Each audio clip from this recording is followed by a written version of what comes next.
Hi everyone, this is the first time effort of doing this live presentation without a laugh track, without an audience, and all by myself right here in my basement. And what I did is I dug deep into my mothballed material and I claimed a session called Humour. It sure beats stress.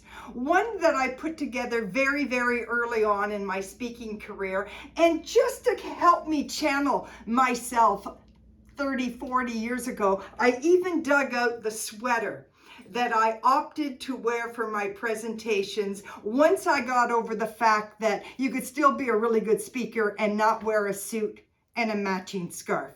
So today, that is what I'm going to speak on. Back to the basics on reviving our sense of humor. I want to welcome everyone from basically around the world. I've got messages from Australia and Ireland and certainly around the US and right across Canada, and I appreciate that. And to the 3 lonely men that chose to accompany their loved one in sitting through this, thank you very much. I know I'm number 10 on your top priority of what you'd rather be doing right now, but I sure hope you get a kick out of it. Considering what we are facing right now in looking just at the newspaper, I get the newspaper every day and I read the headlines only because I can't stomach what the news is. And let's be honest, there is not a lot to cheer about in the news. So let's consider this time together as somewhat of a break, a reprieve, an antidote to what we are currently facing. Because really what it's been like for us is we have been going through life and we're jumping on a trampoline and all of a sudden we get on the sidewalk and it's a thud. And there's no buoyancy and there's no resilience and there's certainly no lubricant to soften our landing. Let's consider this quote from Victor Hugo. Laughter is the sun that drives, melts, erases winter from the human face. So ideally what we're striving for today is to get this little guy right here and let's change the look on his face. I guarantee we can do that because remember, I guarantee that you would laugh 3 times. I know it's difficult in your own company to laugh out loud, but we could dig deep and try to do it. I'm going to imagine that there are hundreds of people watching me right now. I just can't hear the responses or see the delight on their face, but I have a very vivid imagination.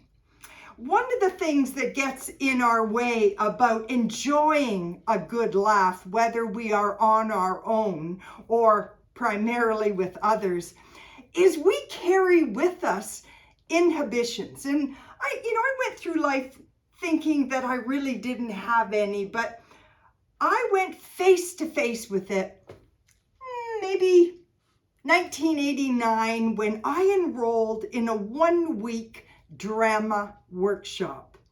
I'm hesitant to add, I've had no drama experience since. But what really excited me about signing up for this 1-week workshop was I was going to be away from my husband and 2 little boys for 1 whole week. And at the time, I was pregnant with my 3rd child. Excitedly, I went off to a university about an hour away from home, and there was a registration desk, and nervously I approached it and said, I'm here to register for the drama workshop. And oh yes, and here's your material and here's your key. The key? Yes, this is the key to your room. Like is it just my room or am I going to share it? Oh no, it's your own room and you have your own bathroom. I have my own bathroom? How great is this? Off I go to my room, I get myself all nested and set up and I read through the program.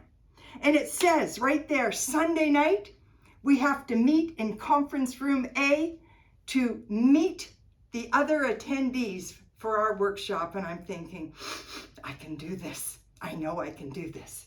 So that evening, I slipped into something comfortably casual, went out to the conference room. Before I stepped in, I paused to take a little bit of a scan around the room to see the people that I would soon be blending with. And suddenly I became like a little tortoise retreating back into my shell. Because if any of you ever spent time with 20 other creative theatrical types, let me tell you how painful it was. These are the kind of people that when they get dressed in the morning, they just don't throw on something comfortable. Oh no, they put on that big turquoise fedora with the peacock feather. They throw on that 6-foot scarf and drape it over their right shoulder, and it doesn't move an inch all day. When they introduce themselves, they just don't say, "My name is Carole Bertuzzi Luciani." Oh no, they do it in rap, they do it in rhyme, they do it in song. And when they walk around the room, they just don't kind of saunter and stroll and around the room. Oh no, they skip, they sway, they swing themselves around the room. And suddenly I was a little bit more nervous than I had originally anticipated. But I took that big step in and I went around and I was sociable enough and I introduced myself. But when I went back to my room, I said, "Honey, it's going to be a little bit more difficult than you thought." But that was okay. Monday morning, I had a fresh frame of mind and off I went. And it was then that we met our creative, dramatic instructor. Well, it took me at least until noon to figure out exactly where it was he tucked those body parts, because his shorts were way above the line. But we got through it. And then he started leading us through these creative exercises that to me at that time in my life were very, very difficult to do. Well, by Tuesday night, I was getting a little concerned, and suddenly Joe and those 2 kids were looking really good to me. And I went back into my room and I thought, I need a psych up job. So I got the extension out on this finger and I said, "Carole, you paid big bucks for this experience. Tomorrow, I want you to go out with a fresh, open frame of mind and embrace what is coming your way." Okay, I can do this. Had a good sleep Wednesday morning, went into the room, open, refreshed, waiting for the first instructions. He said, "I want you all to please stand. I can do this. I want you all to please close your eyes. 2 for 2, honey. Hang in there." And then he said these words, "I want you to imagine." Now let me tell you, whenever anyone says to you, "I want you to imagine," you know it's going to be an out-of-mind experience. And basically, we have outgrown that stage in our life to be able to imagine. But I hung in there. He said, "I want you to imagine that your world is a bubble." Uh-oh. He said, "I want you to feel the walls of your bubble. Where are the windows? Where is the door?" All I could think of is, where's that door? Get me out of here. He said, "I want you to push and stretch and grow within your bubble. Feel your world growing. Feel your mind expanding." And all I could feel on my mind is, thank goodness my friends aren't here to see me do this. But as I convinced myself to move forward, I knew in order to continue on with the stretching, clawing, growing, expanding, I would have to be true to myself and answer my greatest fear. So as I continued to push and stretch, I decided that I would have to open up one eye. And as I continued to push and stretch and claw my way through the bubble, when I looked around the room, do you know what I saw? I saw 20 other people pushing, stretching, clawing with one eye open too. And I realized right then, it does not matter our place in society, where we are from, what we do for a living, how much money we have. It doesn't matter. Each one of us carries the same fears and inhibitions. None of us want this extension pointed at us and being laughed at. None of us want to be poked and prodded and teased and mocked. No, we don't want to be made fun of. We collectively want to feel as though we are with others in that. So I hope that just for the next however long we're together, you could just loosen up and let some of those inhibitions go, because I can't see you from here. I'm the one who's going to be looking foolish. So, getting back to what we have been dealing with. Some people have not fared well. You know, there are different reactions to what we have faced in the past 2 years, and it aligns itself with how we typically react to stress and change. Some people got the boxing gloves on. Oh yeah, you can't do this to me. These are the fighters. These are the ones that are going down, whether they knock themselves out or not. In Canada, many of these people got in their car and drove to Ottawa. God bless them. We all have to pick what our battles are, and if that's one of yours, that's okay. And some people just kind of lived in fear. They just every day feared the worst case scenario of, oh my goodness, what if I get it? What if he gets it? What if she gets it? What if we all get it? And everything about them was fretful, and we just had anxiety every day. And when you deal with the anxiety, it bubbles up, it bubbles over, it's got to come out somewhere. And some people just nervously fretted about it. They watched too much, they listened too much, they read too much, they were the number crunchers, and that's all they ever talked about. And some people just got into the freeze frame mode. You know how some people raise their children according to ignore the behavior will go away? If I just pretend this isn't going on, it's not going on. Or in some cases, it's just wake me up when it's over. But when you go through life in that freeze frame mode, you're the one with the windblown look in the opposite direction, because life continues to pass you by.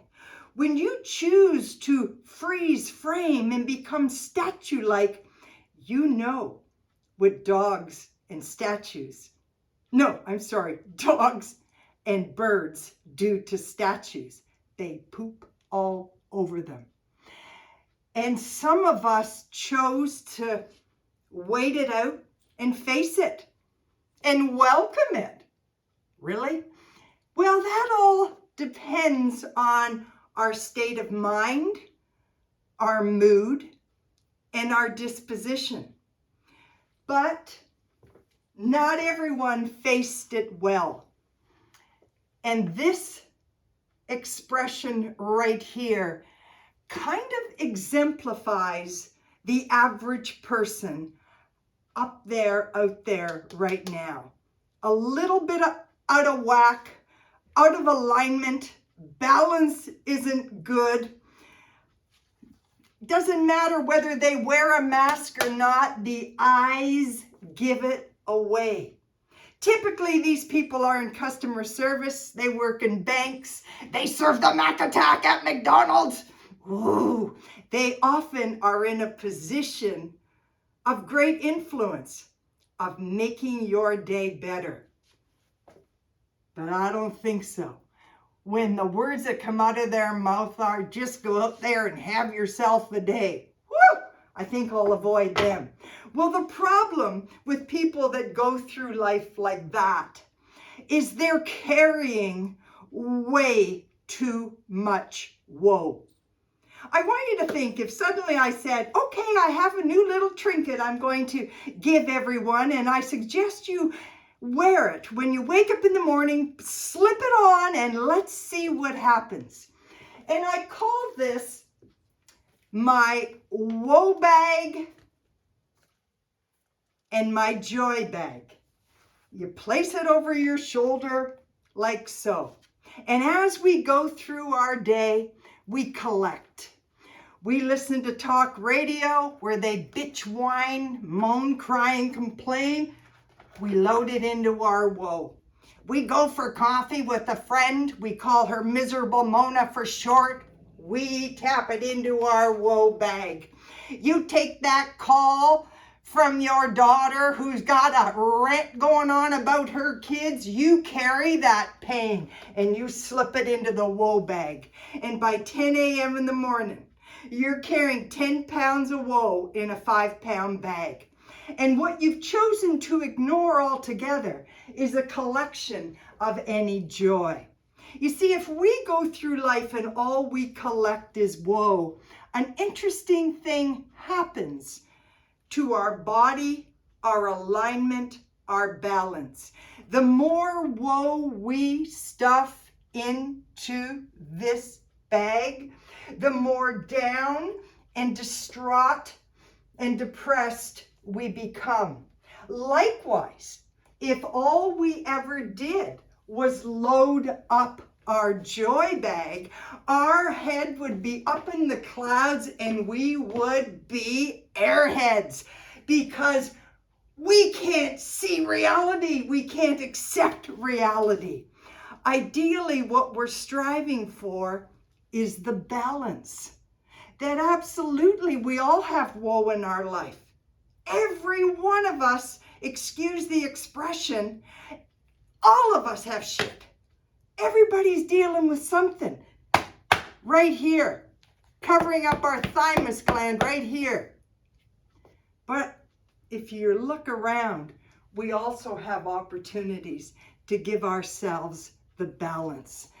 The trouble is when we overload the woe bag and we get stuck in a negative mindset. Many years ago, when my father's health was failing and we slowly took over different responsibilities in the home, I decided that I would reluctantly take over the beautification of his beloved garden.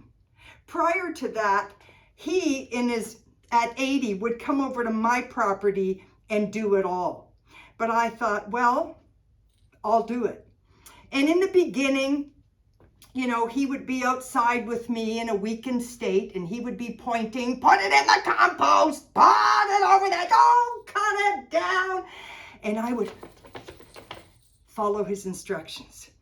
And as he weakened, maybe then he was in the kitchen and he'd be tapping on the window, and I would heed his advice.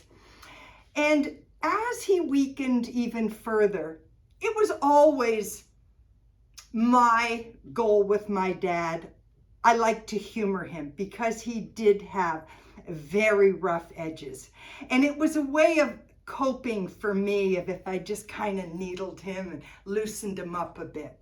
One day I go over to the house, and at this point he's in a wheelchair in the living room, and he's got a visitor, a healthcare visitor with him, and I walk in and I acknowledge the stranger and I acknowledge my dad. He said, "Carole, get in here." He introduced me and he said, "Look out that window," the living room window, "and you tell me what you see." And I humored him and said, "Oh, I see a magnificent garden in full bloom that I have been maintaining. I see your impatience. They've never been that beautiful. My goodness, the pine tree has been pruned to perfection." And as I continue, he is huffing and puffing and sighing in that wheelchair. And all of a sudden he said, "You don't see the goddamn bird crap on the window?" And suddenly it occurred to me. After I responded, "Actually, I don't," I realized that he no longer had the ability to look out his beautiful living room window and see the beauty that still existed around him. He was so deeply entrenched in pain and misery and regret that he was dying. And I realized then it's my responsibility to make sure I continue on to recognize the beauty that is around. But that doesn't mean that I myself have not slipped into that negative state of mind. And I remember exactly, it was June of 1987. I have just given birth to our second favorite child at the time. And I was off of work, and we looked around our crowded bungalow and I decided, you know what, Joe, you're off all summer. Wouldn't it be a great idea if we did the reno this summer? We could stay at my parents' with the kids. You could work during the day, and then we'll be ready for when we're going to go away in August. Well, it was one of those, it sounded like a good idea at the time. Because what I would do is I would show up each day for inspection, and I'd see that Joe and his buddies sitting on the front porch with coffee cups all around them, and I'd step in and then I'd step out and say, Joe, is that all you did today? What do you mean? Is that all you did in the kitchen? Yeah. You think you could do better? Joe, if I was PMS, I could knock the wall down, put it back up, plaster it, paint it, wallpaper it, and hang the pictures. Well, that's what started the and every time Joe and I looked at one another,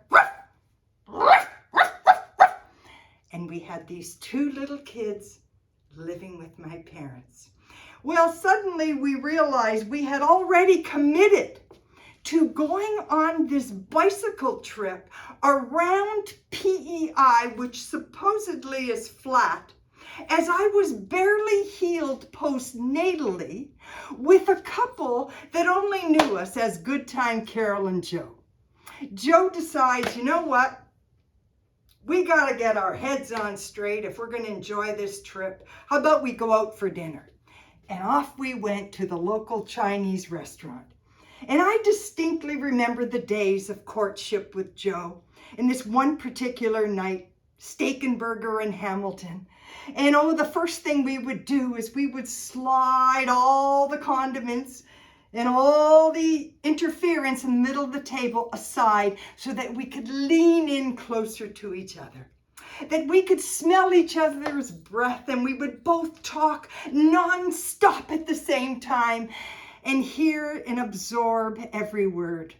And I remember that night just sitting back and taking a sip of my water, looking to the right, and there's an older woman looking back at me, and her thought bubble screamed, "You wait till you're married. All that shit changes." And I remember leaning in and saying, Joe, look at them. That'll never be our problem. Well, that night at Wong's, Joe's watching the Blue Jays over here. I'm doing people watching, trying to figure out who's having an affair, who's been married too long, who's just got the kids for dinner because they're treating them too well. And that's what we do, right? We figure out what's in their purse. We got it all figured out. Well, we enjoy the meal, and suddenly the fortune cookies come. And typically what I would do is I would reach in and I would take the fortune cookie, pull out the fortune, read it. If I didn't like it, I'd tuck it back in. Joe wasn't too quick. He thought they came that way. I slipped this one out. I look at it. It says, think twice before you speak once. Yeah, I didn't like it. Joe picks it up. He says, this one's got your name on it, honey. I tucked it into my pocket. Well, a few days later, we leave for this long distance trip. And from Oakville to Maine, it was non-stop bickering. The view from the back of our friends so excited to travel with us was like this. By the time we arrived at the hotel, I was exhausted. And I got stuck sharing a room with Joe that night. And we get in the room and he looks at me and says, look, we got to do something. We got 2 weeks ahead of us. If it continues like this is not going to be fun for anyone. What do you want to do about it, Joe? He said, remember that fortune that had your name on it? Yeah. Tell me what it said again. Think twice before you speak once. Perfect. We don't have to start tonight. But tomorrow morning when we wake up, before we go to say anything, we have to rethink it and represent it in a positive way. And I'm thinking to myself, great. I'm going to bed with Dr. Norman Vincent Peale tonight. I was not happy. The next day, we get into the car. We drive in silence for 3 hours because you know yourself. If you can't say it the way you feel it, what is the point of wasting your breath? Finally, I couldn't stand it, and in a very feeble effort to lighten things up, I started by saying, Joe, yes, Carole, it could be a lot worse. How's that? We could have my mother and the 2 kids with us. Joe, yes, Carole, it really won't bother me if it keeps raining for the next 14 days as it has for the past 7. Why is that, Carole? Because I kind of like the look that cyclists get with that brown stripe up their ass. Well, a few more very feeble attempts were made at injecting some humor. And eventually what happened is our hard exteriors started to crack. And before we knew it, the 4 of us were chiming in and contributing to some horror stories of renovations, horror stories of having kids, horror stories of the daily stress and tension that we dealt with. And it was like rolling down the windows of the minivan and watch the tension fly out into the countryside. Humor does not solve your problems, but it sure does help you cope. Another interesting thing about humor is that humor is in the eye of the beholder. Now, as someone who for my entire life got great joy and continues to get great joy from amusing others, recognizing the humor around us and sharing it, I learned the first valuable lesson in grade 3. Now in grade 3, I was, of course, the tallest in the class, slightly taller than our teacher nun, Sister Mary Eva.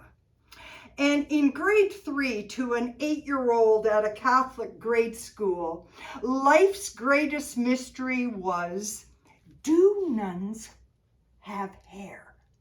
Because if in fact it was going to be one of only 3 available career options to a little Catholic girl in the 50s, I had to know the answer to that. Never would I ever believe that I would be the one to solve the problem. We would talk about it at recess, and we'd go home and and play and say, what do you think? Do you think she has? I don't know, because if I'm going to be a nun, I want to know if I'm going to have it. And on it went. Well, one day we had what was called, and only a few of you are going to remember this, we had what was called turtle drills. We'd hear a siren. We'd get down on all 4s, cover our head, and pretend that we were being bombed. And what it would require of us collectively as a class to all rise, get into single file mode, me being at the end because I was the tallest, march downstairs to where whatever was, and onto the cement floor we'd go. And then the drill was over, sister, all rise, we'd get up, and then we would return to our single file mode, now me being at the front. So I followed Sister Mary Eva up those stairs and led the procession of other grade 3s behind me. And I underestimated the length of my stride and took one giant step upward and forward, and suddenly what I saw and heard was, ah! And the ripple effect down the stairs from the other children. Oh my God, she's got hair, she's got hair, she's got hair. As I had tugged on her veil to release the cardboard from her forehead, exposing her hair. I was mortified. Head down, returned to my desk, back seat, row 3, and waited in silence. I would have never believed that Sister would hold a grudge. The next lesson was social studies. We were asked to take out our books and, starting in the front corner, read from the social studies book. My little friend starts and she says, and then the native Indians went back to sleep in their Tippy. I hear the mispronounced word. When I heard Tippy, I'm thinking, Auntie Mary has a dog named Tippy. This is funny. And I start to laugh. Knowing that I was the only one laughing, I raised the front part of my desk to laugh inside, only for it to serve as an echo chamber. As I continued to giggle in a stifled fashion, knowing that no one else got my joke, I heard, heading towards me, that dreaded sound of the rosary beads.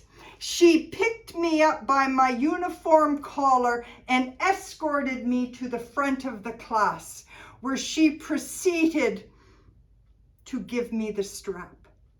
To save face in front of my 32 other friends, all I remember is saying, well, thank you very much, Sister.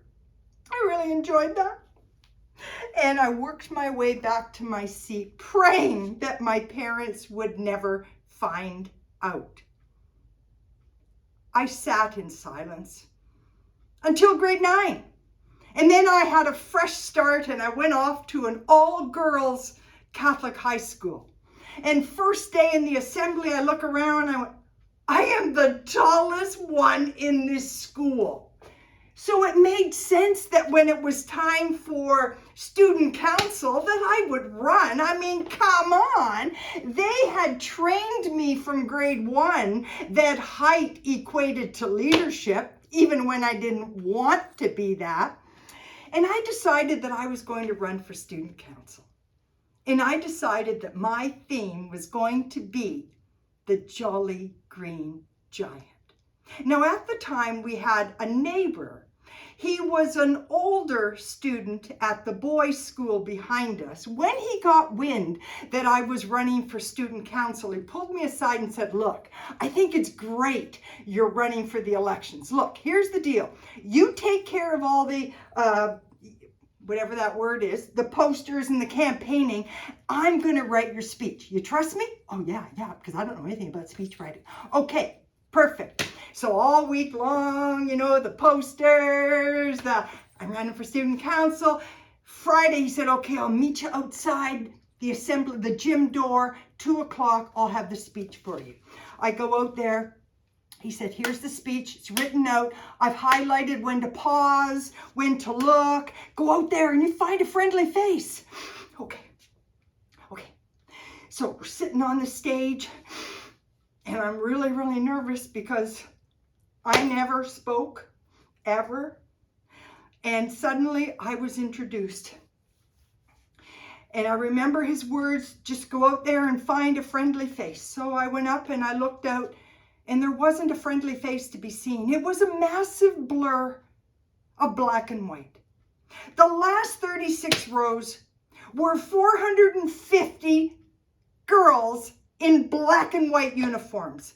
The front 4 rows were filled with very, very stern, uptight nuns in black and white habits.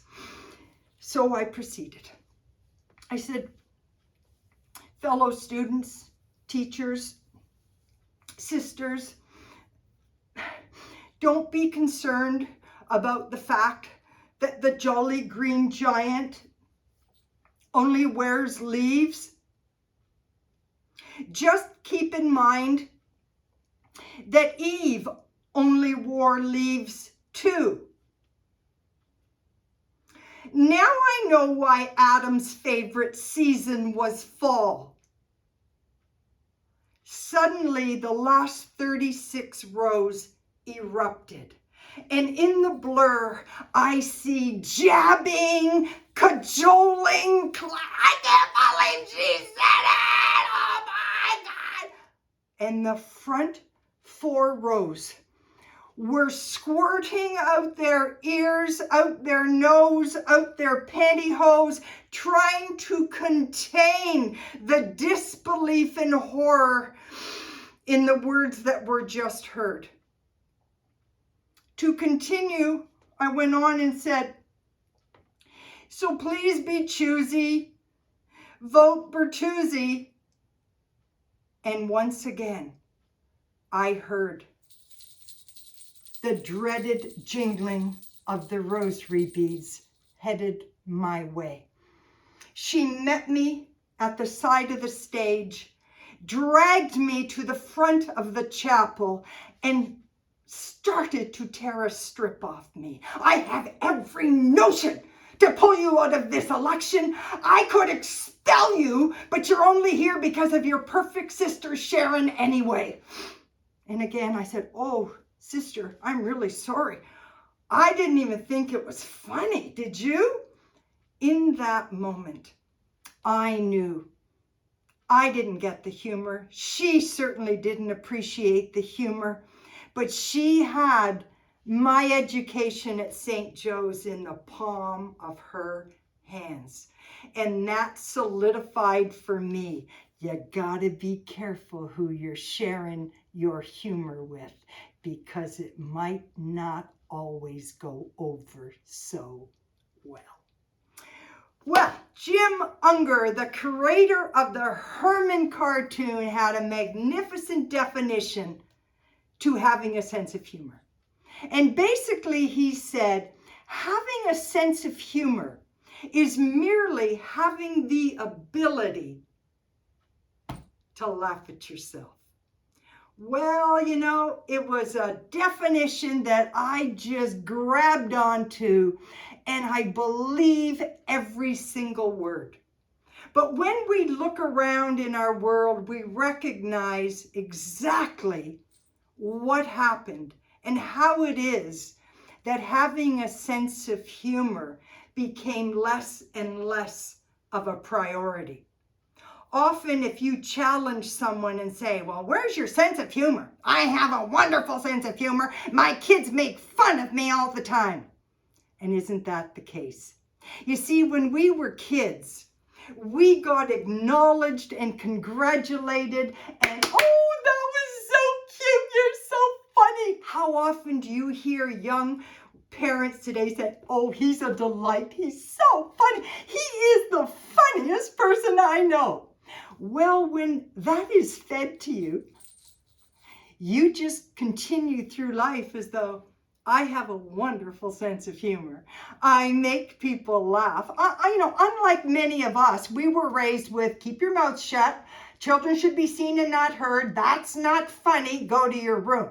So most of my humor actually was in my own room. I would think of these things and had no one to share them with. So when the opportunity came, it was let loose. Well, what happens with these little kids is suddenly they go off to school.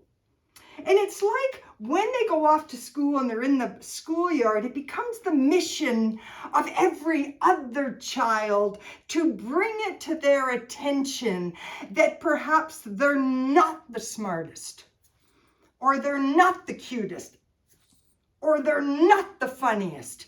And, before you know it, we kind of get bent out of shape because we're getting mixed messages.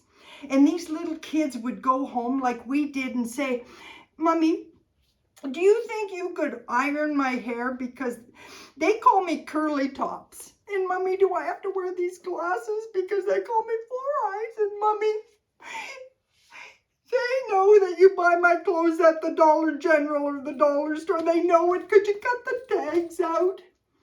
And our mummies and the mummies today say to these children the same thing. Oh, honey, it's because God made you special.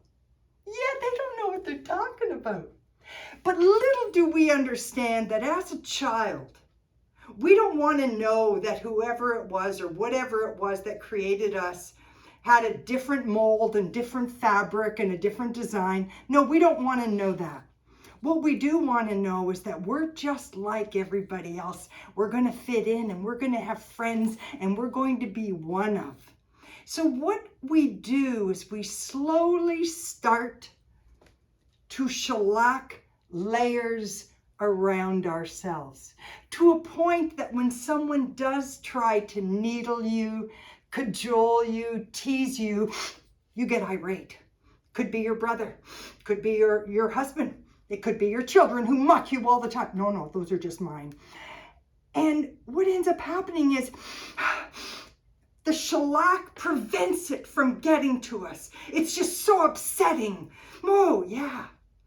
We gotta pound that shellac, bust it wide open. We gotta get one of those laugh mirrors and look at ourselves and acknowledge that whoever it was or whatever it was that created us, they have a great sense of humor. Because look at this body.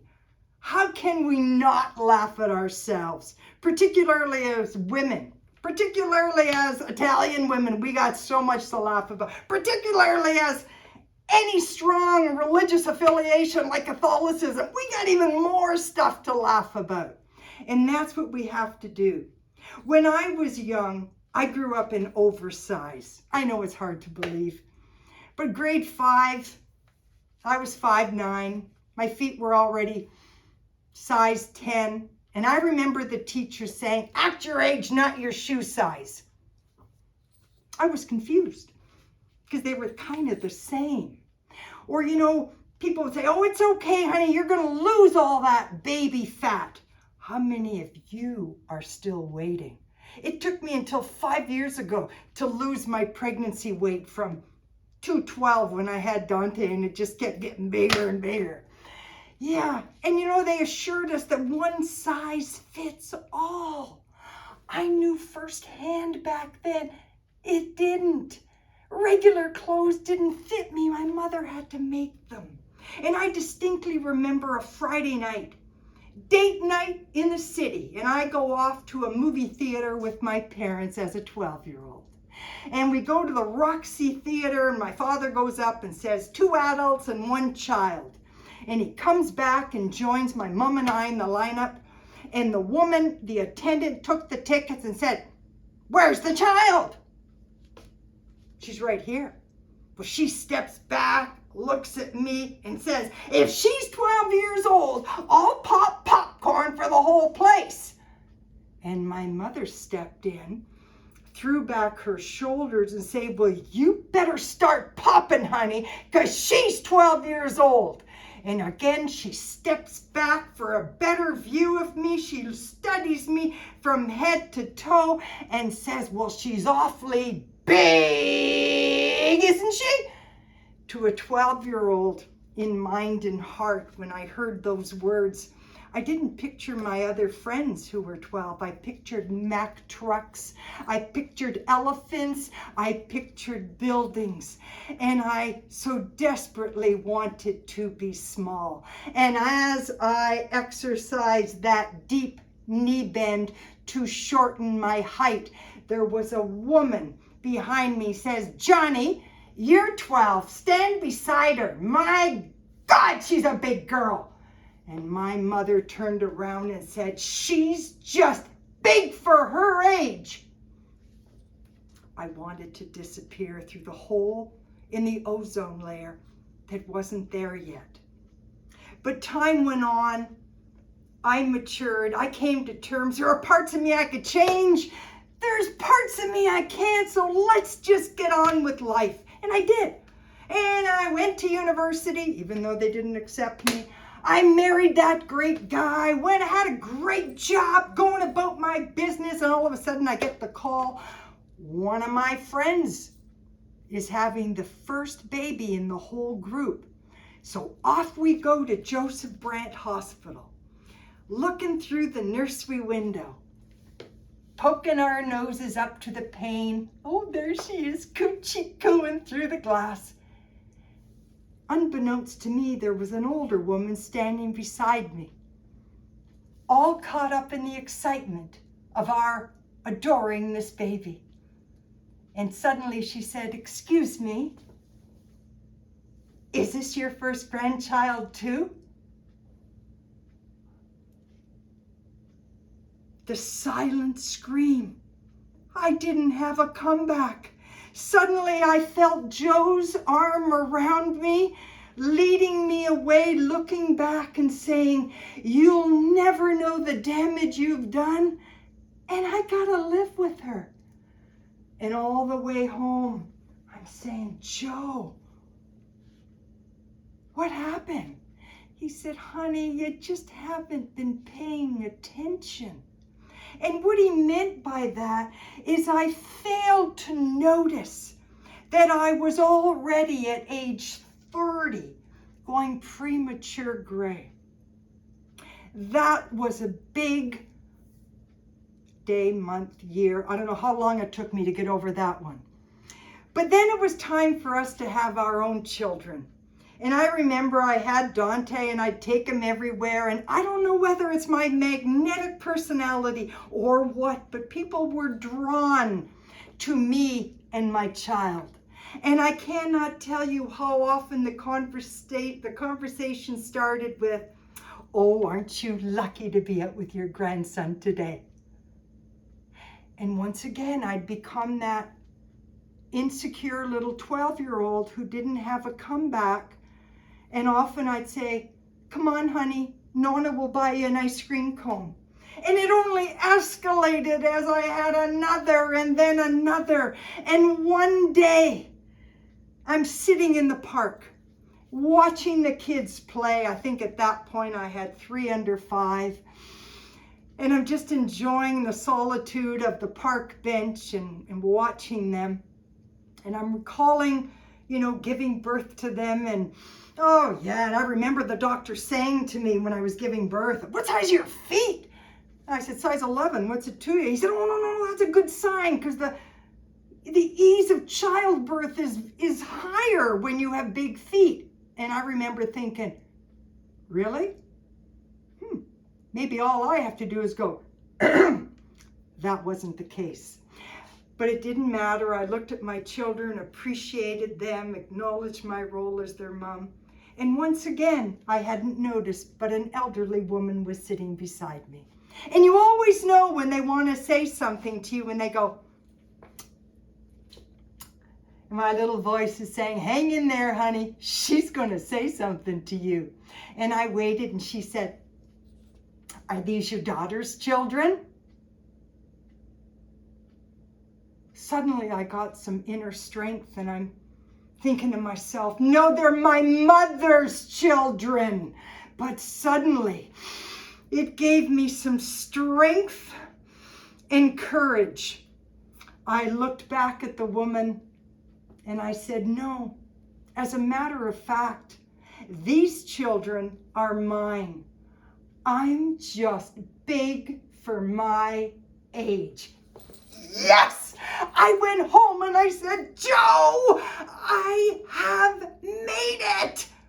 When you can laugh today at a source of stress from yesterday, you know that you are going to be just fine.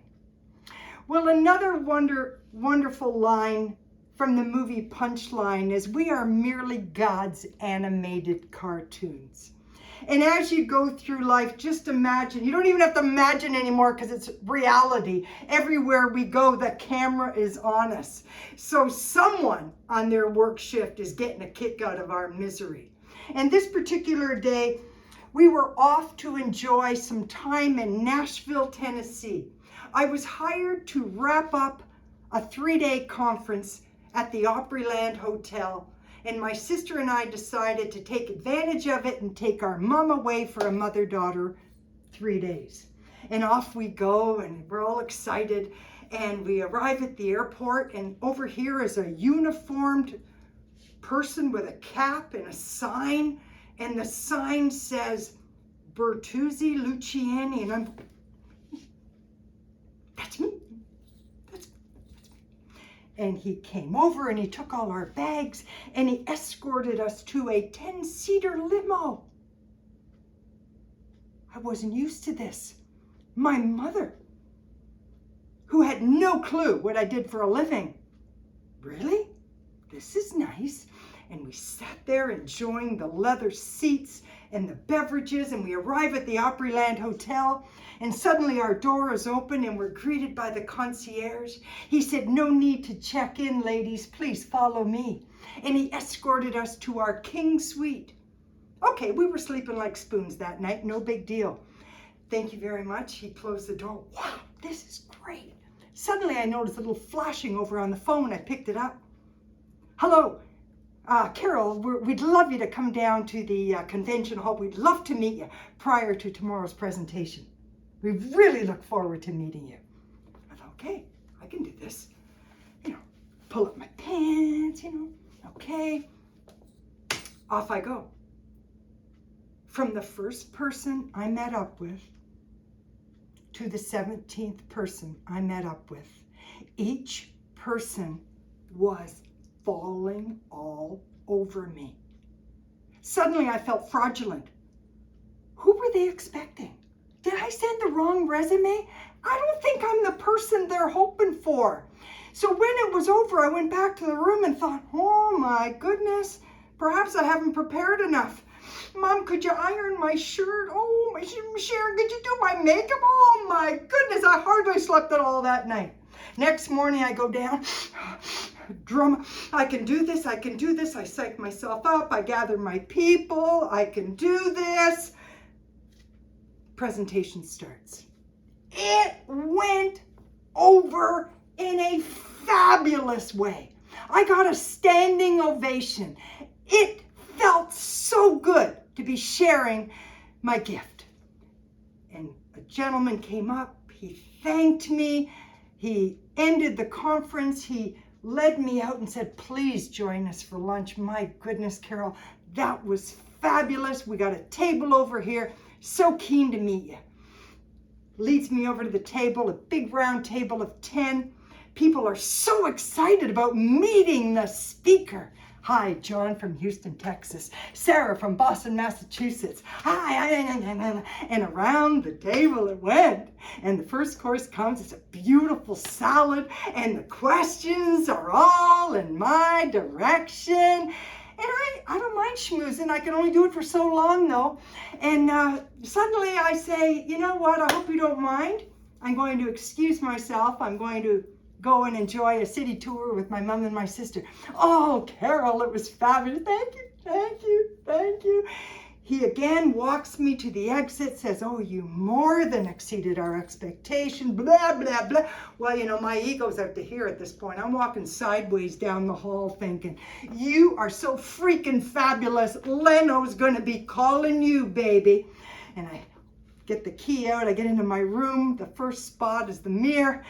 I'm still riding the high. I'm taking off my earrings. I look in the mirror. Ah! What I saw in the mirror, I had a piece of spinach the size of a postage stamp stuck right here, buddied up in this crevice with a black peppercorn. I executed the primal scream. I laughed until I cried, until I bowed my head in despair, thinking, oh my goodness, those 10 people are downstairs right now getting a kick out of my embarrassment. They're probably saying, well, you should have said something. You're from Buffalo. You live closer to her than I do. Why didn't you say something? You were the one who introduced her. I was mortified.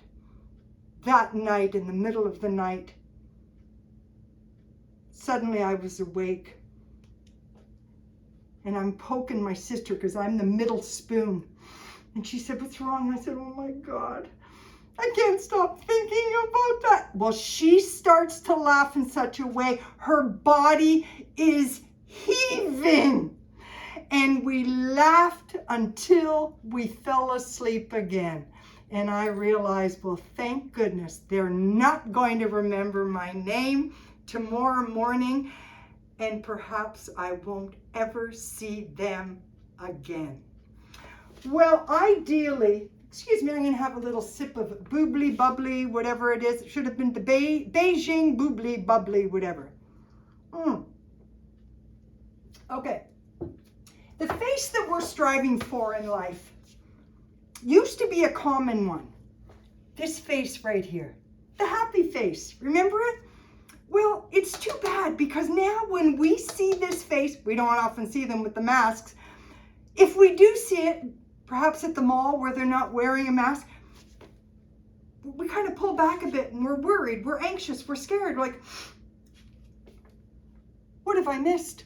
In all that time away in quarantine, what have I missed? I think I missed something. They get closer. Oh my goodness, what are they on? Surely they have to be on something to go through life with a look like this on their face. And then we get really cynical and we say, what do they want? Well, typically they want you to make a donation. They want you to volunteer your time. And if it's Saturday morning before 10 a.m. and there's a knock at your front door, perhaps they'd like you to change your religion. But it's too bad we've conjured up such negative thoughts about this beautiful expression. Because researchers say there's so many hidden benefits to executing a smile. When you smile, you're relaxed, you're comfortable, you're open. In a learning situation, in a sales situation, treatment, whatever, if you could get the person on the other end of your nose to smile beforehand, you are putting them in the ready position to be able to accept and be open to what it is that you are delivering. Think of your own favorite teacher from the past. Chances are, readily a name comes up. Not because of what they taught you, but how they taught you. First, they got your attention. And once they got your attention, you listened more, you learned more, and you retained more. All sorts of benefits. And they say, you know, realistically, it's not until you smile that you can break out into a laugh that leads to an honest exclamation of, I really enjoyed myself. But nowadays, we like the quick, we like the reroute, we like the fastest route, the Cole's nose. We go from, that was fun, these are the people that go home early from parties because their cheeks hurt. We miss those smiling and laughing stages en route to joy. Many years ago, I spoke to 250 people in Ottawa, the Office of the Auditor General. They were having a blast. In those days, I was way more high energy, way more frenetic, and I was all over the place, and they were like this. They were having fun. But there was one young man, upper left. I don't know whether he had starch in his underwear or he had a patent leather tie or what, but he was squirming in his seat. And just like a deep sighing and ooh, and my little thought bubble said, you know what, honey, you can't win them all. You're never going to make everybody happy. The session's over. It went over great. And as I'm packing up my stuff, who approaches me but this young man. And I'm going, uh-oh, moment of truth. Be ready for it, honey. And he walks up to me, and the first thing he does is he kind of hoists up his pants. I don't know why you guys do that. And then he says, wow, just want to congratulate you. Did a hell of a job. Wow. You really had us going. I really enjoyed that. Really, honey, you'd never know by looking at you. He said, geez, I wish my wife could hear you. Really? Why's that? She's lucky if she laughs twice a year. I'm thinking to myself, I think I know why, buddy. My Norna used to say, you live with someone who walks with a limp. Pretty soon you limp too. You live with a grump. Pretty soon, check your face in the mirror. You could be a grump too. Well, these researchers thought they should do a study just to kind of see how things work with humor and smiling and everything. So they gathered a group together, much like all of you thousands out there, and subjected them to a series of cartoon slides. And then they studied and waited for the reactions to the humor in the slides. My theory is this. Regardless of who it is you're talking to, typically 5 different reactions to humor. Yeah. The first group, 2% of you, you're the laughers. You come into the room and you go, I can't wait. It's going to be great. You're in the ready position. The legs are spread. The mouth is open. The body's loose. You wait. You laugh readily. You laugh easily. You laugh often. I think it's because you don't get out much. You don't care whether you spit or wheeze, or you got morning's muffin in your teeth, or your upper arms are flopping in the wind. No, this is great. You make a wonderful audience. The second group, far more poised, polished, uptight, professional, typically women. They go through life with a very perched, parched grin on their face. The only time you'll see their teeth is if you look at them and their little voice says to them, smile and make her feel more comfortable. After a while, as the humor escalates and their appreciation grows, typically their mouth becomes like that little rubber change purse. Remember that one with the crease, like the crack of an ass down the middle? And what you'll see is this. But heaven forbid it trickles beyond their neckline. Heaven forbid it disturbs the aura that's in place. The fact that I have to take the shoulder pads out of this sweater. Their shoulder pads would need realignment. Typically what you'll see in here is this.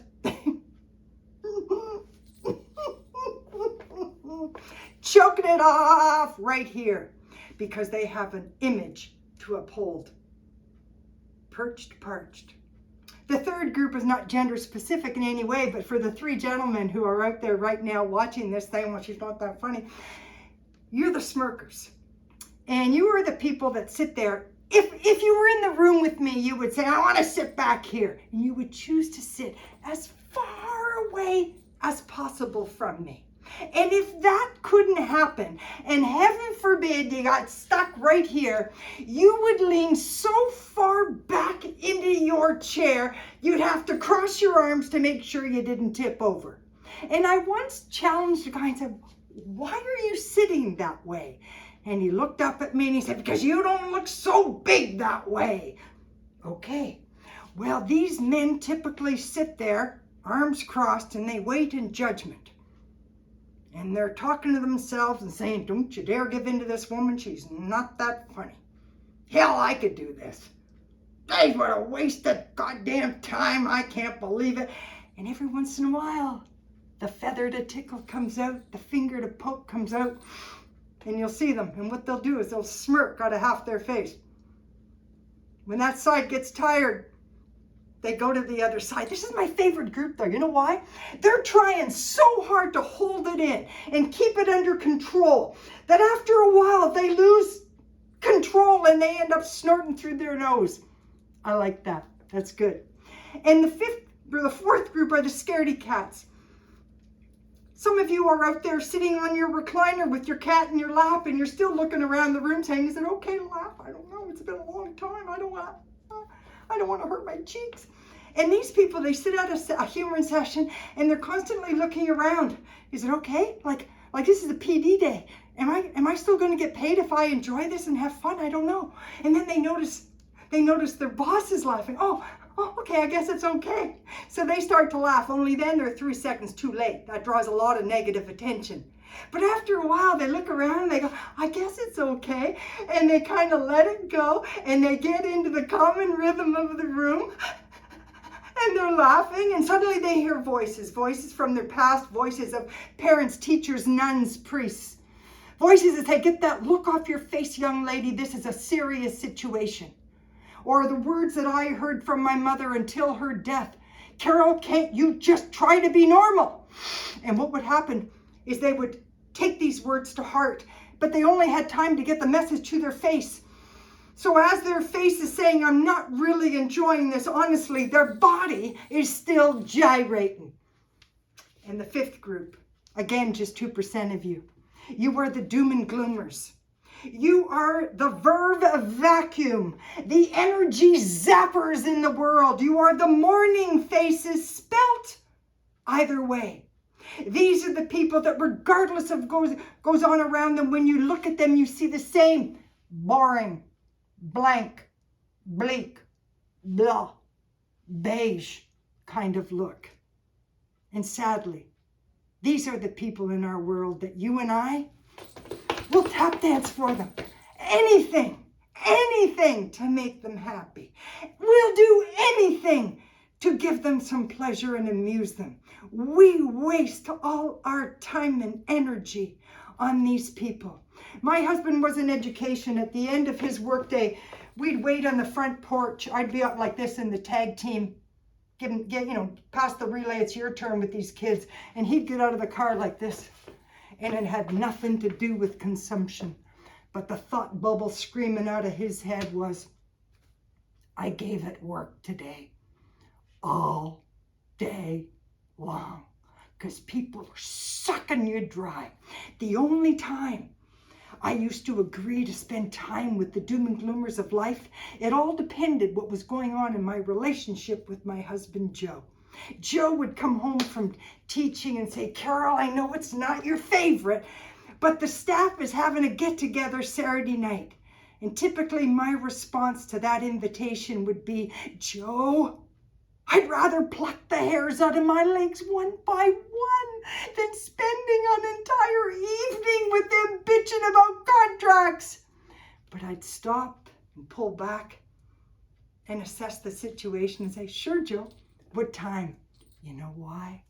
After spending 3 hours with Mr. and Mrs. Doom and Gloom, that car ride home, I started looking really good to Joe. And suddenly he looked at me like I was a trip to Disneyland in comparison. Well, getting back to the study, the researchers showed them the slides. They studied the reactions, but they had a part 2. They asked the group to take out the free pen that had been provided under their seat. I can't provide you a free pen, but I can ask you to get the extension out on our favorite finger. Listen carefully to the instructions. I want you to take your finger, place it sideways, and gently put it between your teeth like so, as the group did with their pen. When the researchers, well, first of all, look around. Is there anybody else with you? You could say, look in the mirror. You're smiling. When the researchers re-showed the slides to the people as they innocently sat there with a pen between their teeth, what they discovered was the appreciation for the humor on the slides skyrocketed. Why? Because they were already smiling. You see, a message went directly to the brain. I feel good. I'm happy. So what I challenge you to do, as you decide to go out for a drive after this fabulous presentation, you're out onto your local highway just enjoying the vibes, recounting the pleasure of our time together. And suddenly you look in your rear view mirror and there's one of those SUVs on your bumper. They're tooting their horn and they're flashing their high beams and they're yelling at you with their body. First thought on your mind is, they should have paid the $9.99 for the blue light special for this link. But oh no, you got another idea in mind. As they pull up to pass you and stare into your vehicle and they give you their favorite finger, and I don't have to tell you which one it is, I want you to confidently look right back at them, and in your most self-assured way, I want you to give them your favorite finger. If nothing else, it'll get them wondering, now what the hell does that mean? So I invite you to go out there and give the world the finger. As I release you now to face a very uncertain future for each one of us, I would like to think that you are optimistic enough and hopeful to live with what's referred to as anticipatory joy, knowing and believing that something good is coming, and you want to be ready because you don't want to miss it. I encourage you to do it with an open mind, an open heart, and open arms, and I'm confident you can handle anything that's going to be delivered. Thank you, and stay well.